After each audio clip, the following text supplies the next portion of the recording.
It's a vertical line. Very interesting. It's not. It's you mean no. This is all spiritual. The verse is like this. When we use the word above, it's only an example to understand how they're connecting two opposites, but not as a vertical line there. For example, you have it in the chain of creation. One of the first things that took place after the first symptom, the first blackout, was a kav, this new revelation. So this revelation is called a line. What does it mean, a line? It means a descent from a revelation, from above to below. That's why it's given the word line, the name line, the title line, the description line. But generally, everything in this physical world that is in this physical world is a parable to understand the Inyan L'mayla. And when Chassidus explains a certain inyan, a certain concept, in a certain terminology, which sometimes may seem physical, but it's actually only an example to understand what that concept means in a revelation or so on. Yeah. How can the idea of sequence exist in the spiritual world? In general, Chassidus explains that when we come to the attributes, for example, so we say the attributes is L'cha Hashem Agdula, Vagvura, there's greatness, there's other things, and there is a certain, the 10 attributes are actually in a certain sequence, because what we mean the sequence is basically the way that a flow of godliness comes from one world to another. The first thing is chesed, which means goodness.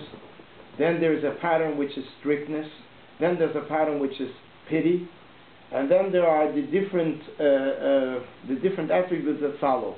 For example, in a personal character trait, we have the 3 which are basically giving, and then withholding, and then there's pity, which means making a blend, making a compromise. Then we have certain attributes that are referred to as netzach and hoid, which they are only branches of the attributes, of the original emotions.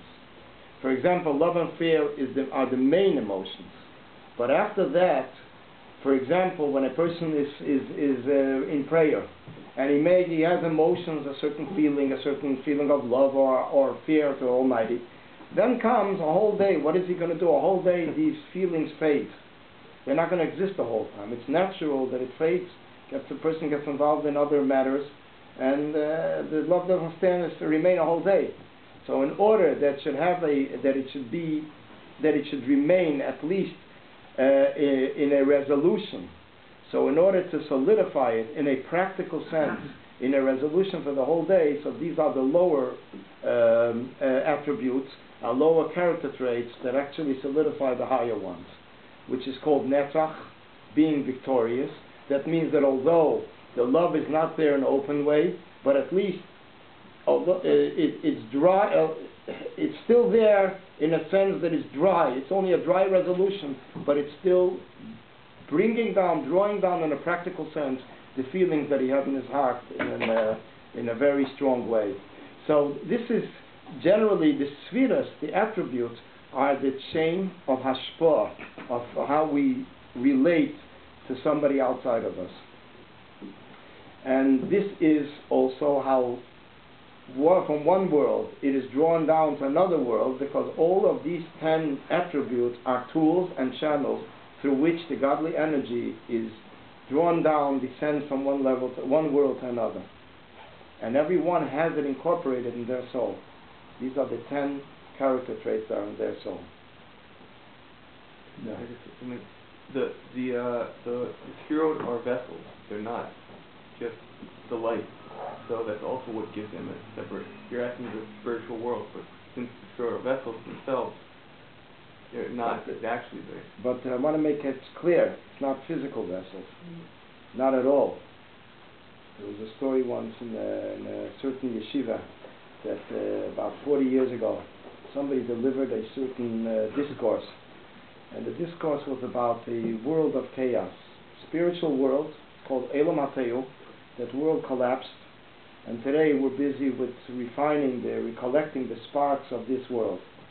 So this student came, this was in Newark, and he delivered this discourse that there is this world and everything, and the people in the shul in that congregation had no idea what he was talking about.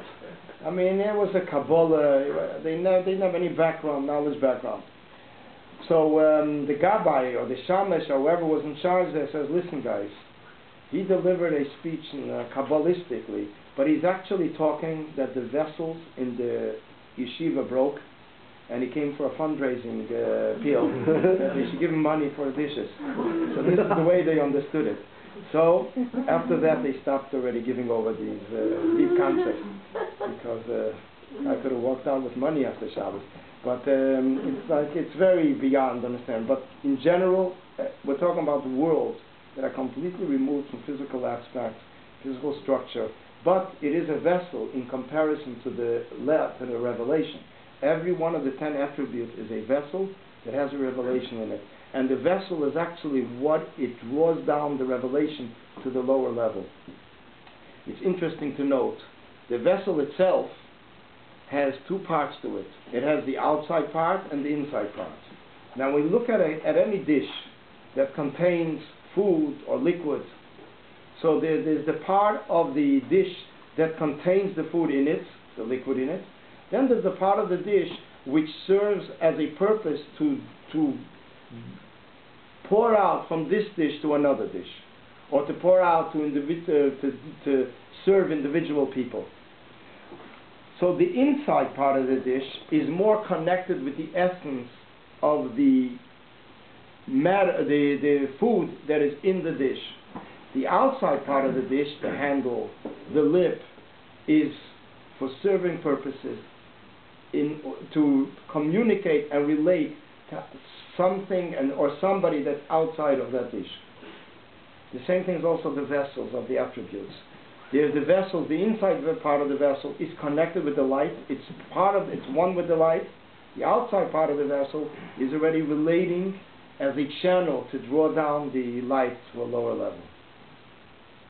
And this is how it goes through in Atzilos, Bria, Yetzir, Asiya, all the worlds, until our physical world. You just mentioned that in the past 20 minutes that the Yud K and the Vav. This is the way Hashem is relating to the world through letters. Like he's not doing other things. This is the way he comes to us and the way he gives over. I mean, okay, there are different. Chassidus explains based on Kabbalah. There are many different channels. How a light, a revelation is drawn down, descends from one level to another. There is one way, words. One person communicates with another person. It is accomplished by speaking to the other person. By speaking to the other person, the letters are the vessels of light, knowledge, or emotions, or anything else that is relayed in the message of these words. And this connects one person with another. Another way is through the vessels, as we mentioned, Atzilos. The vessels, the attributes, is another channel through which the Almighty relates to the worlds, to the lower worlds. A channel are the vessels. There is also another way is, Chassidus explains, is considered a contraction. And that is, there are many different ways of explaining the different contractions of the infinite light above.